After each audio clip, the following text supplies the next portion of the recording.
తెలంగాణలో మళ్లీ వర్ష బీభత్సం మొదలైంది. బంగాళాఖాతంలో ఏర్పడిన తీవ్ర అల్పపీడన ప్రభావంతో రాష్ట్ర వ్యాప్తంగా భారీ నుంచి అతి భారీ వర్షాలు కురుస్తూ ఉన్నాయి. వాతావరణ శాఖ తెలిపిన వివరాల ప్రకారం రాబోయే 3 రోజులు వర్షపాతం మరింత పెరిగే అవకాశం ఉంది. కామారెడ్డి, మెదక్ జిల్లాలకు ఇప్పటికే రెడ్ అలర్ట్ జారీ చేయగా సంగారెడ్డి, సిద్దిపేట, యాదాద్రి, భువనగిరి సహా పలు జిల్లాలకు ఆరెంజ్, మిగిలిన జిల్లాలకు ఎల్లో హెచ్చరికలు జారీ అయ్యాయి.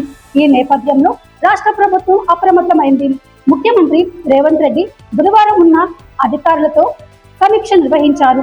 వర్షాకాల కారణంగా ప్రజలకు ఎలాంటి ఇబ్బందులు కలగకూడదని అన్ని శాఖలు సమన్వయంతో పనిచేయాలని సీఎం స్పష్టం చేశారు.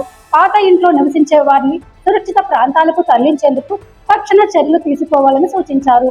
హైదరాబాద్ లో జీహెచ్ఎంసీ, ఎన్డీఆర్ఎఫ్, హైడ్రా, అగ్నిమాపక పోలీసు విభాగాల బృందాలు పూర్తి స్థాయిలో అలర్ట్ లో ఉండాలని ఆదేశించారు.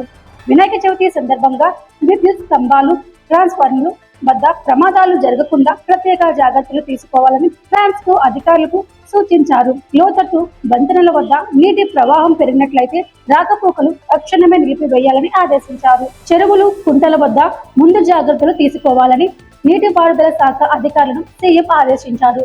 వర్షాకాలంలో వ్యాధులు ప్రబలే అవకాశము ఉండడంతో పారిశుద్ధ్య చర్యలను ముమ్మరము చేయాలని, ప్రభుత్వ ఆసుపత్రుల్లో ముందుగా సిద్ధం ఉంచాలని, అవసరమైన చోట్ల వైద్య శిబిరాలు ఏర్పాటు చేయాలని ఆరోగ్య శాఖకు సూచనలు ఇచ్చారు.